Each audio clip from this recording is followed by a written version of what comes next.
Senator? Unfortunately, I don't know. We'll check it out. Thank you.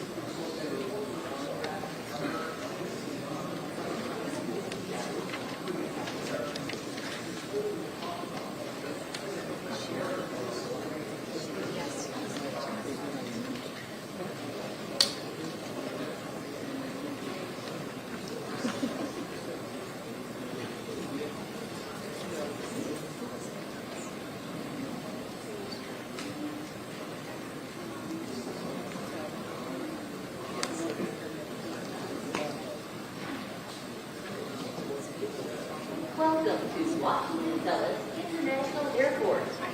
As many bags are filled, please check your baggage receipt to ensure the bag you claim is your own.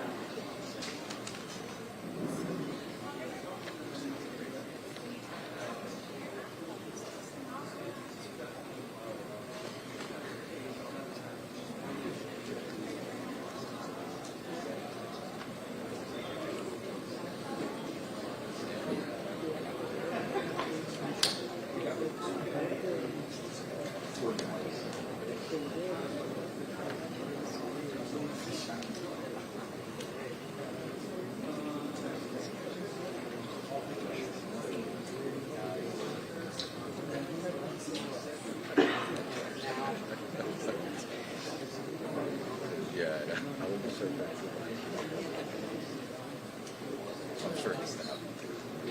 He's not going to be feeling it. No. Like, you know?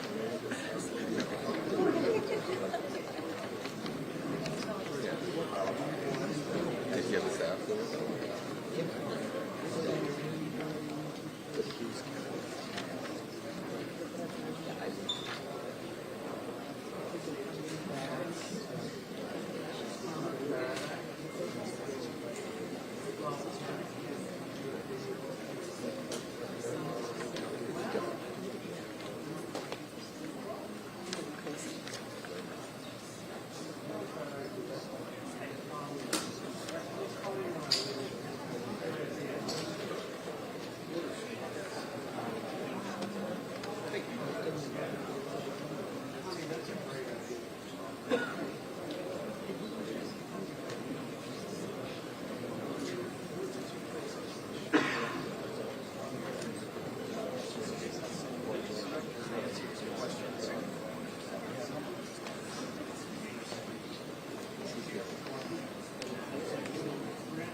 Exactamente. Es eso. ¿Se puede parar ahí mismo? Ahí mismo. Gracias.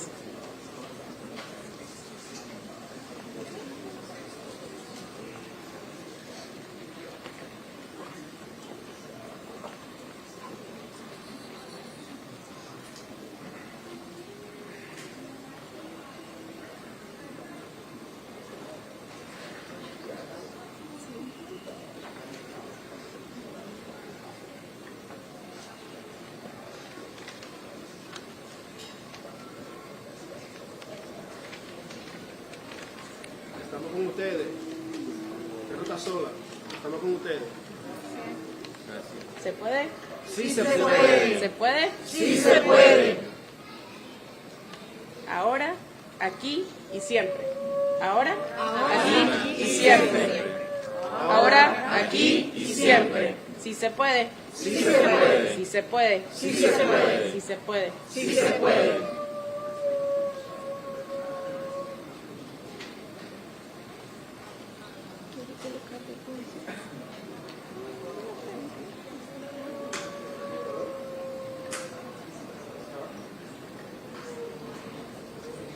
El pueblo unido jamás será vencido. El pueblo unido jamás será vencido. The people united will never be defeated. The people united will never be divided. El pueblo unido jamás será vencido. El pueblo unido jamás será vencido. ¿Se puede? Sí se puede. ¿Se puede? Sí se puede. ¿Se puede? Sí se puede.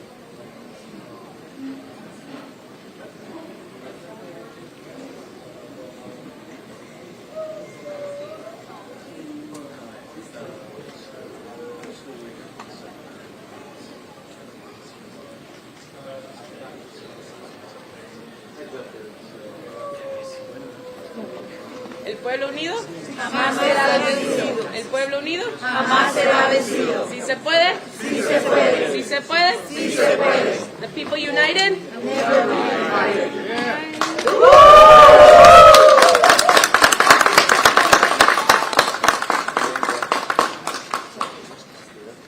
Si se puede, sí se puede. Si se puede, sí se puede. El pueblo unido jamás será vencido. El pueblo unido jamás será vencido.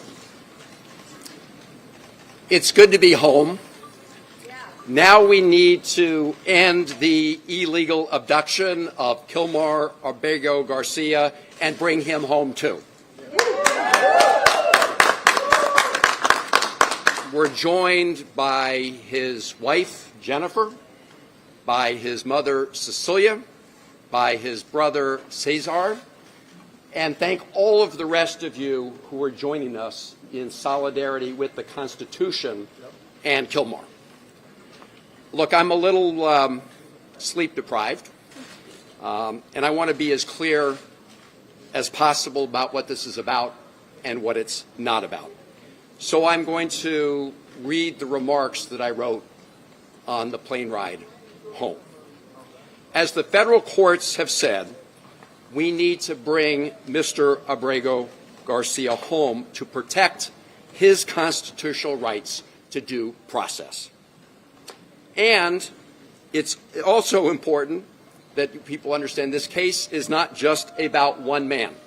It's about protecting the constitutional rights of everybody who resides in the United States of America. If you deny the constitutional rights of one man, you threaten the constitutional rights and due process for everyone else in America. The Fourth Circuit put it very clearly in its strong opinion yesterday, and I quote, "It is difficult in some cases to get to the very heart of the matter, but in this case, it is not hard at all. The government, in this case the Trump administration, is asserting a right to stash away residents of this country in foreign prisons without the semblance of due process that is the foundation of our constitutional order. Further, it claims, in essence, that because it has rid itself of custody, that there is nothing that can be done. This should be shocking not only to judges, but to the intuitive sense of liberty that Americans far removed from the courthouses still hold dear." They summed up the issue at stake perfectly. And that's why the Supreme Court, in a 9-0 decision, ordered the Trump administration to facilitate the return of Mr. Ábrego Garcia. Now, the Trump administration wants to flat out lie about what this case is about. They want to change the subject. They want to make it about something else. And they are flouting the orders from the Federal District Court, the Fourth Circuit Court, and the Supreme Court to facilitate his return. That's why I traveled to El Salvador, leaving here on Wednesday. And I want to express my gratitude to members of my family and members of my staff who agree that we all must be prepared to take risks because of the current risk to our Constitution itself. In addition to having a variety of discussions on bilateral issues between the United States and El Salvador, I had two main goals. One was to urge the government of El Salvador not to be complicit in the illegal abduction and detention of Mr. Ábrego Garcia and to release him. I made that request directly to the Vice President of El Salvador. The President was out of country at the time, and I've previously reported on that conversation. My principal mission was to meet with Kilmar Ábrego Garcia. I told his wife Jennifer and his family that I would do everything in my power to make that happen. And last night, at about 6:40 p.m. El Salvador time, 8:45 p.m. here on the East Coast, I called Jennifer to tell her that I had met with Kilmar. And I told her what he said to me, which was first and foremost that he missed her and his family. And as he said that, you could see it here. Go down his sheet. Okay.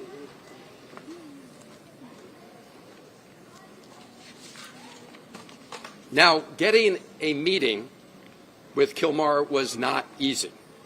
On Wednesday, I met with the Vice President of El Salvador and asked if I could meet with him. The answer was no. I asked if I returned the following week whether I could meet with him. The answer was no. I asked if I could call him on the phone. The answer was no. I asked if his wife Jennifer could call him on the phone. The answer was no. No to his wife, no to his mother, no to his lawyers. So the following day, which was yesterday, I decided to give it another try by driving to Sikot. Sikot is the notorious prison where Kilmar was taken when he was abducted. I was accompanied by a lawyer for Kilmar's wife Jennifer and mother Cecilia, Chris Newsom. About 3 kilometers outside of Sikot, we were pulled over by soldiers.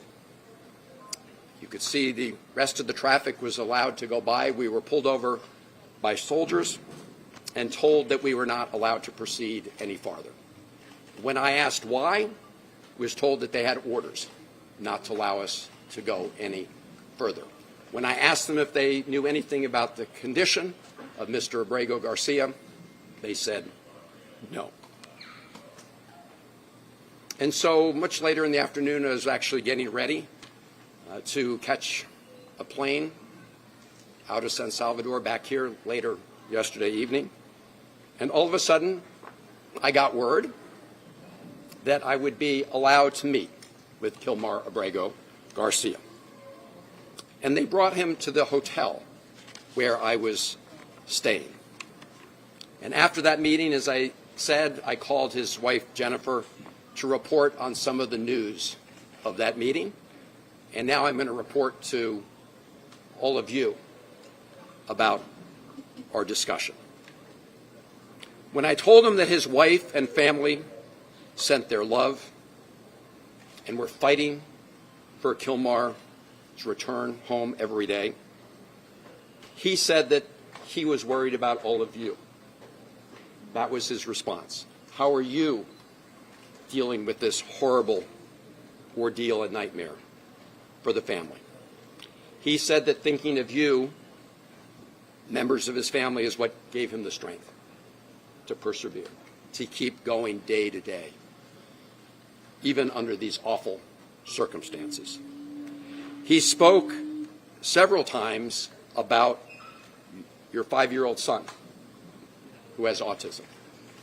5-year-old son who was in the car in Maryland when Kilmar was pulled over by U.S. government agents and handcuffed. His 5-year-old son was in the car at that time. He told me that he was taken to Baltimore first. I assume that was the Baltimore Detention Center. He asked to make a phone call from there to let people know what had happened to him. But he was denied that opportunity. He said he was later taken with some others from Baltimore to a detention center in Texas. And some point thereafter, I don't know whether it was a period of hours or days, he was handcuffed, shackled, and put on a plane along with some others where they couldn't see out of the windows. There was no way to see where they were going in the plane. They didn't know for sure where they were going. They landed in El Salvador, and he was taken to Sikhat prison. He was placed in a cell with, if I recall correctly, and don't hold me to it, of about 25 other prisoners at Sikhat.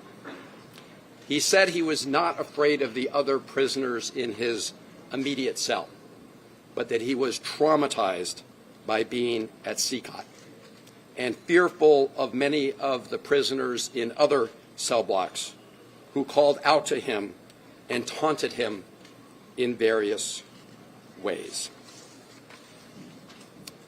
He told me, and this was yesterday, that 8 days ago, so I guess 9 days ago from today, he was moved to another detention center in Santa Ana, where the conditions are better. But he said despite the better conditions, he still has no access to any news from the outside world and no ability to communicate with anybody in the outside world. His conversation with me was the first communication he'd had with anybody outside of prison since he was abducted. He said he felt very sad about being in a prison because he had not committed any crimes. When I asked him what was the one thing he would ask for in addition to his freedom, he said he wanted to talk to his wife, Jennifer. I told him I would work very hard to make that happen.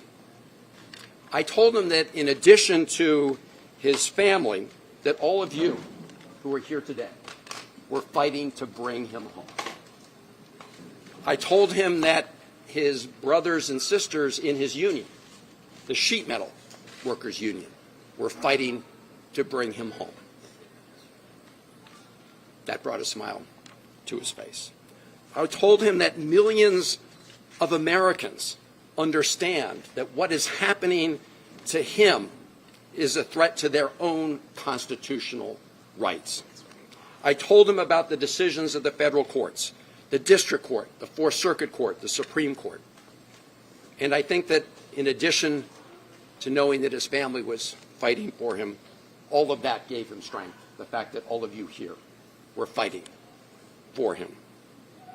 I want to say something about the Trump administration's efforts to change the conversation about what this case is about. This case is about upholding constitutional rights for Ábrego Garcia and for every American. The President Trump and the Trump administration wants to say that those who are fighting to stand up for our Constitution don't want to fight gang violence. That is an outright lie. That is a big, big lie. I, for one, have been fighting against transnational gang violence, especially MS-13, for over 20 years, probably for longer than Donald Trump ever uttered those words, MS-13.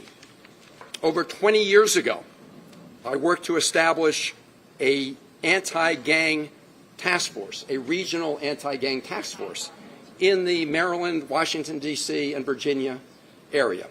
I did it in a bipartisan way with then Congressman Frank Wolf and Tom Davis. And we have made substantial progress in this region. We have a long way still to go, but those efforts have resulted in progress. So I say to the President and the Trump administration, if you want to make claims about Mr. Ábrego Garcia and MS-13, you should present them in the court, not over social media, not at press conferences where you just rattle stuff off. Because here is what the federal district court judge said about exactly this issue. This is Judge Zinnes. So she is the federal district court judge in the District of Maryland, where the case first appeared. This is a quote from her opinion. Defendants, and in this case, this is the Trump administration she's referring to, have offered no evidence linking Ábrego Garcia to MS-13 or any terrorist activity. And vague allegations of gang association alone do not supersede the express protections offered under the INA, unquote. She emphasized this point, and I'm quoting, "No evidence before the court connects Ábrego Garcia to MS-13 or any other criminal organization," unquote. In other words, put up in court or shut up.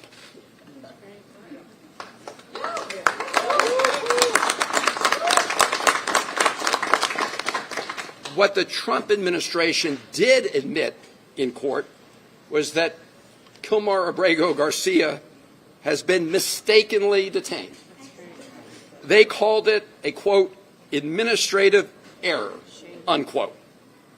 An administrative error that has resulted in him being abducted off the streets of Maryland and put into prison in El Salvador, that has deprived him of his personal freedom and liberty. But rather than fix this grievous error that they agreed had been made in court, what did the Trump administration do? They upbraided and fired the lawyer who told the truth to the court. That's what they did. They didn't fix the error. They fired the lawyer who told the truth about this awful, egregious mistake.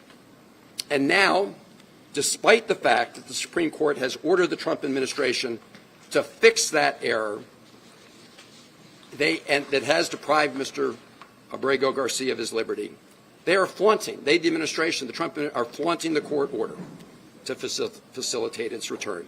And the government of El Salvador is complicit in that illegal scheme. So we need to hold both of them accountable, and we can talk more about how to do that. But as I said at the beginning, this case is not only about one man, as important as that is. It is about protecting fundamental freedoms and the fundamental principle in the Constitution for due process that protects everybody who resides in America. This should not be an issue for Republicans or Democrats.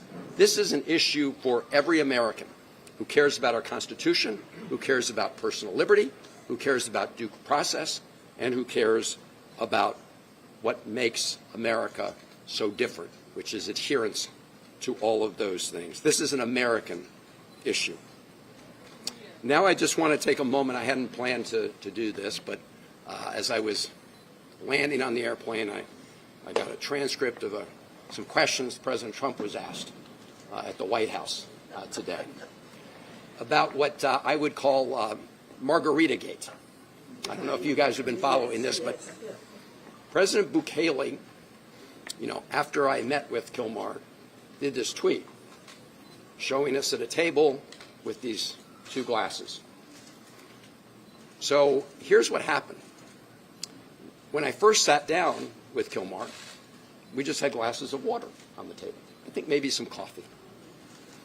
And as we were talking, one of the government people came over and deposited two other glasses on the table with ice, and I don't know if it was salt or sugar around the top, but they look like margaritas. And if you look at the one they put in front of Kilmar, it actually had a little less liquid than the one in front of me, to try to make it look, I assume, like he drank out of it. Let me just be very clear. Neither of us touched the drinks that were in front of us. And if you want to play a little Sherlock Holmes, I'll tell you how you can know that. So if you look at the video or the picture I sent out from the beginning of our meeting, you'll see there are no glasses on the table. So you'll see in later videos they are on the table. But they made a little mistake, or some people are very careful, right? If you sip out of one of those glasses, some of whatever it was, salt or sugar, would disappear. You would see a gap. There's no gap. Nobody drank any margaritas or sugar water or whatever it is. But this is a lesson into the lengths that President Bukele will do to deceive people about what's going on. And it also shows the lengths that the Trump administration and the president will go to, because when he was asked about a reporter about this, he just went along for the ride. So the White House and the president have been lying about this case from the beginning. They've been trying to change the subject from the beginning. As I said, and the courts have said, from the Supreme Court to the Fourth Circuit to the District Court, what this is about is adhering to the Constitution, to the right of due process. And that's why we say, bring Kilmar home, so he can be afforded his rights under the Constitution. That's just what this is about. Kilmar had any idea the firestorm his deportation has caused here in America? So I told him. That was the first he'd heard. You can address the camera. Sure. The first he heard is that after I told him that his family was fighting for him, I told him everybody else that was fighting for him, including his union members, but also people from across Maryland, in fact, across the country, who recognize that depriving Kilmar of his constitutional rights is a threat to everybody who resides in America. He had not heard that. I believe that gave him additional strength. Senator, what did Abrego Garcia say that the officials in El Salvador told him about why he was sent to that prison and how long he would be there? They haven't told him anything about why he was sent. Or how long he would be there? They didn't tell him anything about that. And In fact, I asked the vice president exactly that question. You know, why is he here? Is he violating any laws in El Salvador? Do you have any proof that he's committed a crime? No. Why is he here? Because the Trump administration is paying us to keep him here. did he say what he heard from other migrants that were also there, that were also deported to that prison? Did what? I'm sorry. Did he say what he had heard from others who were also deported to that prison? He did not know about what was happening in the outside world. And let me just say, at CCOT, I want to be really clear. At CCOT, they don't let any of the prisoners have access to the outside world. That's one of the conditions, one of the notorious parts of that prison, which, by the way, is a blatant violation of international law, as I said when I was in You're the first person that can see a person that was in Secot and that left Secot even for a few minutes. What did he say about how it is being there? Because he's the first prisoner from Secot that was outside, ever. Oh, as I think I said, I mean, he said what he said was that it was his best guess that most of the cells were packed with about 100 people. I asked him why. He said when they take a roll call during the day, people have to call out their names from different cells. As I said, in his cell, I believe there were about 25 people until he was moved. But as I said, while he wasn't fearful of the other prisoners in his own cell, he was fearful about the taunts that he received from other prisoners in CCOT. Go here and then here, sorry. Okay, go ahead. What do you think you've achieved with this trip, and what's next in terms of getting him actually released and sent back to the United States? Well, the first thing was to accomplish what his mother and family were really desperate to learn, which is that he's alive. I hadn't heard a thing about him. That for someone who's, he's obviously in a terrible situation. As I said, he's experienced trauma. He said he's sad every day. But I think this persistence resulted in having this chance to meet with him, to begin to get a little bit of his story. And I think it is the first step to ultimately bringing him home as the Constitution requires. Go here. Did you have a sense of his health, his well-being? Did you get any indication that he'd been abused? I did not get that sense. Look, you never know, but I asked him if he was okay. He said yes. He said he has I think a blood pressure condition. He has seen a doctor. So, you know, on a very cursory examination, he appeared okay. Now, I will say, just to be clear, there was some negotiation about the terms of this meeting, and we were kind of surrounded by video cameras. So I do want to say that was the setting he was in. I should also just say, you know, I mentioned the fake margarita scandal. They actually wanted to have the meeting by the side of the pool, right, in the hotel. Just, right. I mean, this is a guy who's been in CCOT. This is a guy who's been detained. They want to create this appearance that life was just lovely for Kilmar, which, of course, is a big fat lie. Have you been having any conversations over the course of the last 48 hours? I know you've been busy in El Salvador with Trump administration officials. Was there any indication, maybe with the administration, that they were more flexible than what they were saying publicly? I have not. I did have a meeting with folks at the American Embassy there, and I really want to applaud them and every member of the Foreign Service and State Department in El Salvador and everywhere around the world. I co-chair the Foreign Service Caucus, and I have a deep appreciation for what they do. I asked them if they had received any instruction from Washington to help facilitate the release of Kilmar. The answer was no. I asked them if they had made any attempt to reach out to him. The answer was no. So it's very clear that the President and the Trump administration are blatantly, flagrantly disagreeing with, defying the order from the Supreme Court. Senator, can you talk about who from the Salvadorian government contacted you to facilitate this meeting? You mentioned that there were terms associated with the meeting. Were you told not to reveal any details from the meeting until you came back to the United States?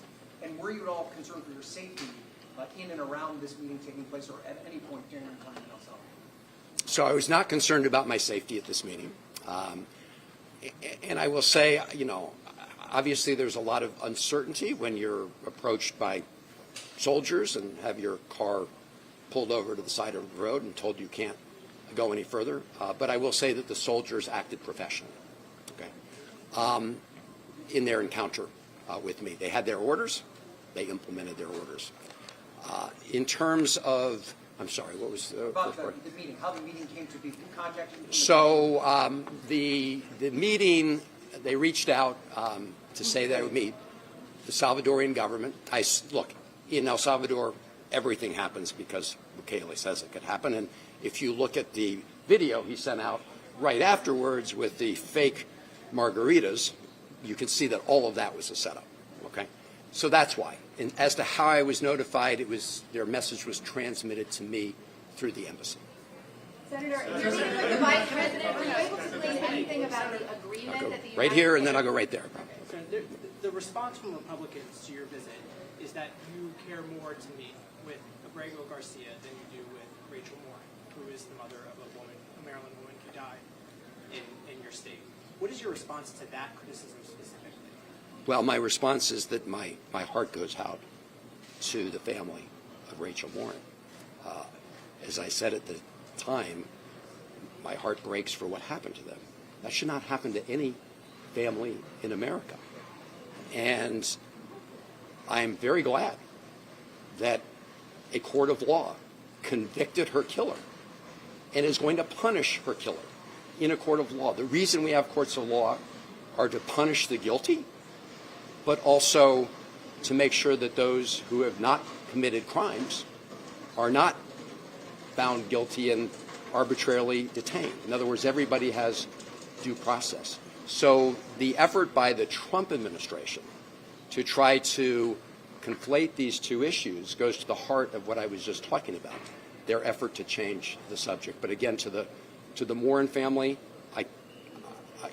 we have 3 children. I cannot imagine losing a child and the heartbreak that caused, and it should not happen. And my heart breaks for everybody in Maryland or America who has lost a loved one to violence, regardless of the perpetrator. Senator, in your meeting with the Vice President, were you able to glean any information about the United States agreement with El Salvador related to the detention facility, the terms, how much we pay, if the government has any say whatsoever what happens inside or directs it? So I didn't learn that directly from the Vice President, but I have learned about the commitments that have been made. So the Trump administration has promised to pay El Salvador $15 million to detain these prisoners, including the illegally abducted Kilmar. My best information, and it's pretty good, indicates that to date they've paid out more than $4 million of that $15 million. As to the terms of an agreement, I've not seen an agreement. I don't know whether there is an agreement that specifically spells out the terms and conditions here. I am aware that there was some document that memorialized the payments, but again, I do not know in any way if it goes through the details. Senator, what's the next step here in light of the defiance, or perceived defiance from the Trump administration? What does Congress do? So, everybody asks those of us who are Democratic senators whether there's any bottom line where Republican senators will say enough's enough and won't simply continue to be rubber stamps for the Trump administration. So far, we haven't hit bottom. In this case, we have what I believe is an outright defiance of the Supreme Court. People still may want to hang their hat on the fact that it hasn't been completely adjudicated. As you know, the federal district court judge has ordered depositions of the administration officials. The Trump administration appealed it. That's what the Fourth Circuit decision was all about. That may well go to the Supreme Court. I don't know if the Trump administration is appealing that. So the question is there any point when the president is violating the Constitution of the United States that Republicans will stand up for the Constitution rather than just continue to do the bidding of the Trump administration? Democrats are powerless. When it comes to Congress. But let me say something on that. Not totally powerless, because appropriations need to go through the Congress. And that $15 million, you can be sure we're going to be looking for where it is, because that wasn't authorized in previous appropriations. We're operating under a continuing resolution. Now, they may try to pretend they can transfer that, but there's some indication that they were planning anyway until now to make that as part of their request. And you can be sure that I won't support the use of 1 penny of taxpayer dollars to keep Ábrego Garcia illegally detained in El Salvador. And so as part of that process, yes, Democrats, at least in the Senate, have some sway. Now, I want to say something about the government of El Salvador. They are making a huge mistake. They want to brand themselves as a country for technology. The president said, Bitcoin is legal tender. But now what they're branding themselves as the place for these huge prisons where people who are illegally abducted are warehoused. That is not a good look. There are also other things Americans can do with respect to economic pressure on El Salvador. People can stop traveling there. Actually, tourism's been going up. They can stop traveling there. There may be states that decide, they don't want any of their pension funds invested in companies that invest in a place like El Salvador. So there are many things that can be done, and I just urge the president of El Salvador, the vice president of El Salvador, to rethink whether they want to become the place that just gets paid off for being complicit in this illegal scheme. Senator, what's your colleagues? Have you talked to your colleagues who plan to go down? Okay, we'll do. What do you We're hope going to do two more. We'll do two more right here. Senator, why did the Salvadoran government reverse itself on allowing you to meet with Mr. Ábrego Garcia after telling you no? And also, do you have a sense of why the government transferred Mr. Ábrego Garcia from CCOT to this other prison in Santa Ana? Yeah. Well, I think the reason they relented is pretty clear. They were feeling the pressure. I mean, they were feeling the pressure because while I was in El Salvador, we had two major press conferences that included the local press who reported on this. And I think that they decided that it was not a good look to continue to detain Ábrego Garcia without anybody having access to him. There's no other explanation for the fact that they said no, no, no, no, no, and then prevented us from going to the prison. So that's why. I'm sorry, what was the second part of your question? The second part, why, and welcome home. Why did they transfer him from CCOT to this other prison in Santa Ana? Oh, well, I mean, number one, I will say my main request was to meet with him. And as I said, he's no longer at CCOT. So he's at a different prison, which is pretty far outside of San Salvador. But in addition to that, I didn't even know that. I mean, so as we all thought he was at CCOT. I mean, until I met with him. Thought it was, that's why I tried to go to CCOT. So I think that's why they brought him. He wasn't brought him to see me. Do you think, Senator, what actions do you advocate the party take to prevent future deportations like this? do you think that the White House was involved at all in facilitating this meeting? Do you think that I do the not. administration? I do not. Do you think that I have no basis for that. Have you spoken to any of your colleagues who say that they plan to go down now that the president has seemed to shut the door? He lets you meet with him, but he said he's going back to detention and will not return. Have you spoken to them, and what do they hope to accomplish going forward? So I've told the vice president of El Salvador that I may be the first senator, member of Congress to be in El Salvador, to come down to El Salvador, but I won't be the last. There are others coming. I've got to give them a call after this meeting to brief them on my trip. But this goes back to the fact that, you know, El Salvador is making a big mistake. The president of El Salvador is making a big mistake in being complicit in this illegal scheme. How long did you meet for? How long did you sit? We met for over half an hour. There was no. Senator, An hour. what else can your An Democratic hour. colleagues do to prevent future illegal deportations like this? You mentioned the International Covenant I on went Civil and last Political one, yeah. Rights. Yes. Do you think that, and El Salvador is a party to that, do you think that you're mentioning that as part of what facilitates? I think it could have been a factor because they are in blatant violation of that requirement, that international law requirement. Not only in this case, but actually in all of these cases, because I said the policy at that prison, CCOT, is to have no communication, not with your lawyer, not with your family, with nobody.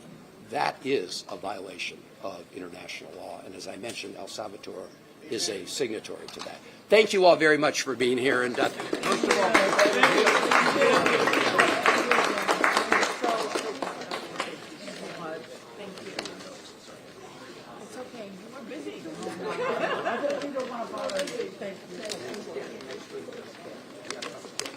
was born in Santa Ana. Yes. And I was just there in December, and we were, I get some rest. Thank you. Not about you. Thank you.